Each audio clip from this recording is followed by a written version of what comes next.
salaamaaleykum wa rahmatullah mbokk yi man Sadikh Diop seen mbokk maa ñëwati di waxtaan ak yéen ci tolluwaayu réew mi tey nag ñu bëggoon ñu waxtaan ci benn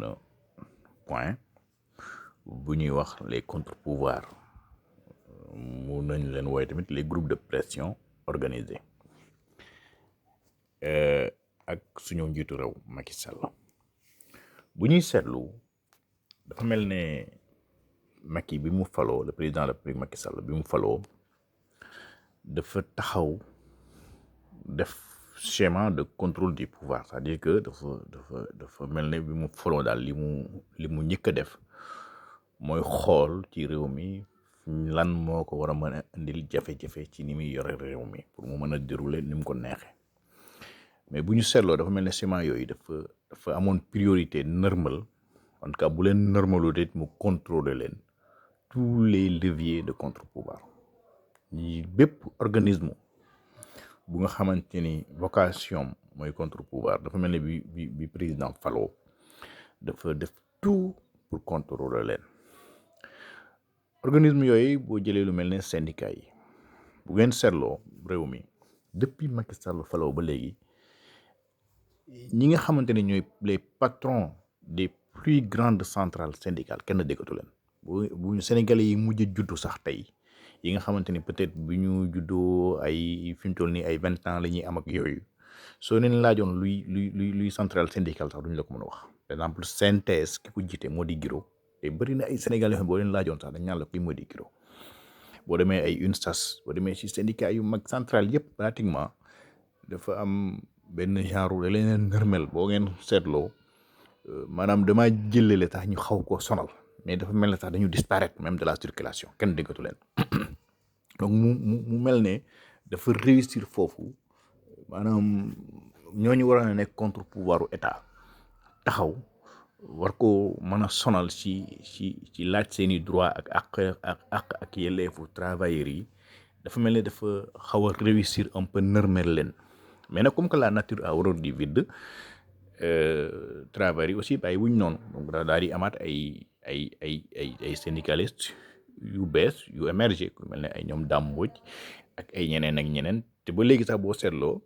bu ñu bëri bu ñuy seetlu dañuy gis ne ay intersyndicat mooy am c'est-à-dire que léegi daanaka boo xoolee grève bu enseignants yu mujj yi daanaka du central syndicat yi en réalité ñoo ko décidé déedéet mais syndicat enseignants yi seen biir yu si bëri ñoom ñooy déggoo maintenant seen biir kon di former ay intersyndical fexe ba lijjanti seen bopp ba génn ci mais boo xoolee ca kaw au sommet dafa mel ne central syndical yi ñoom melatuñ nañ meloon donc mu mel ne foofu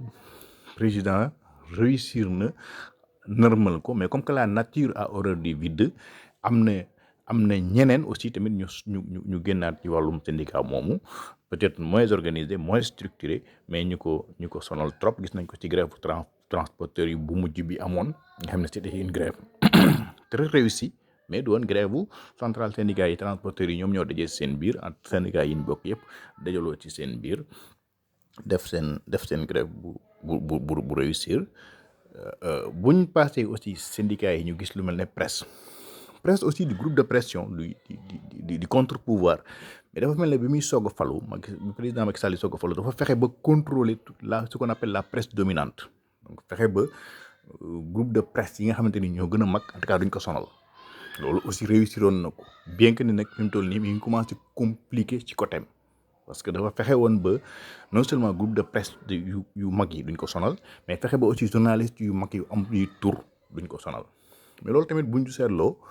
am na yeneen presse alternative surtout internet bi ak yooyu yu pël mais it am nag ñeneen ñëw remplacer journaliste yu mag yi moom mooy ñuy def ay live yi ci Facebook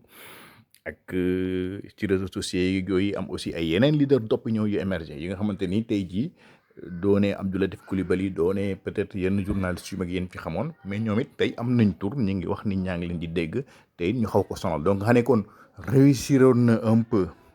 contrôler levier wu presse boobu ba nga xamante ni duñ ko sonal waaye tamit mel na ni mbir ma échappé na ko bu baax a baax te que tey jii xaw na mi ngi commencé compliqué ci moom bien que ni il a le contrôle ba léegi de certains grands groupes de presse te même ci biir groupe de presse yooyu teewul am na ay voix dissidentes yu koy commencé quand même sonal. Alors te ba léegi boo jëlee ci syndicat bëgguma tooñ mais bu ñu xoolee lu mel ni barreau boo xoolee la doctrine du barreau ci année yi Abdoulaye Wade yi ngay gis ne le bâtonnier souvent da doon nekk en alerte di interpeller le président de la République sur les questions de droit. Souvent barreau da doon posé wu en sentinelle di alerter di interpeller le gouvernement di défendre le droit. Mais bu ñu seetloo ba président Macky Sall foloo ba léegi barreau dafa mel ne dafa le barreau du Sénégal dafa mel ne je trouve ce rôle là de sentinelle. Donc sur les questions de droit yu bëree bëri bu ñu seetloo barreau dafay waaf. Et souvent sax même si yenn dossier judiciaire yi ni mu ciy jëlee position dafay mel ne lu xaw a doy waar. Loolu nag am na ñu naan par exemple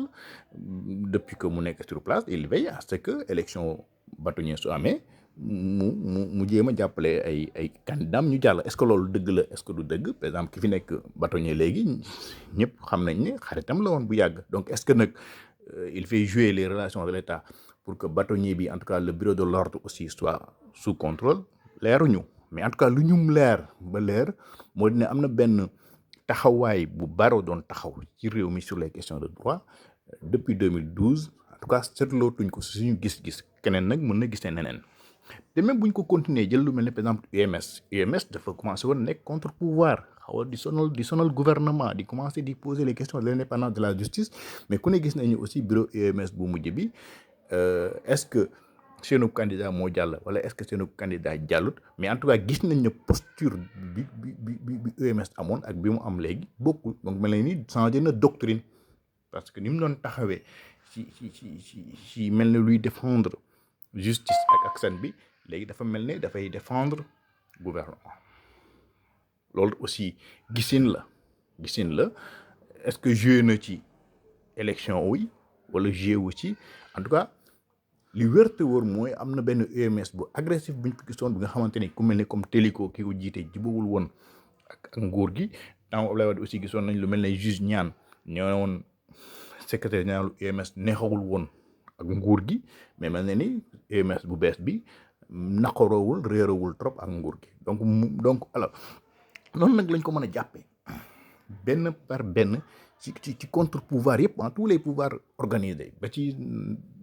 même sur le plan religieux fexe ba tous les groupes organisés mu jéem leen a am sous contrôle. Mais loolu nag dafa am ay limites parce que la nature a horreur du vide. Parce que soo ko réussiree fexe ba sur le plan officiellement nga am contrôle bi mais dafay am aussi yeneen forces émergentes maintenant yuy occuper terrain bi te forces yooyu nag parfois mooy gën a jafe contrôler parce que c'est des forces disparates, c'est des forces yu nga xamante ni voilà du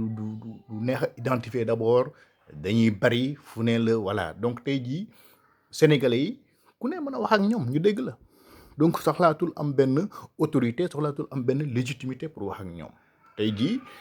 te loolu moo tax aussi dëkk bi ñu demoon ba par exemple ku mel ne Assane Diouf nekk fee star di wax xale yi di ko tàccu di ko nangam parce que dañu dem ba terrain bi xaw a vide. Donc aventurier bu nekk mën na ko occuper waaw. Donc moo tax aussi boo yoree pouvoir je pense que président Abdoulaye Wade ak lu ñu ko mën di waxal danaa wax loolu danaa wax naan je ne suis pas là pour régner, je suis là pour gouverner. Donc amul woon cette logique là de vouloir contrôler l'opinion. Alors que ni dafa mel ne président Macky Sall loolu daf ko sonal trop bëgg contrôler l'opinion c'est-à-dire que bëgg gérer réew mi te doo am benn pression. Loolu nag soo ko buggee du ma ne doo ko réussir mais dina metti lool pour nga réussir ko trop sax pour nga réussir ko parce que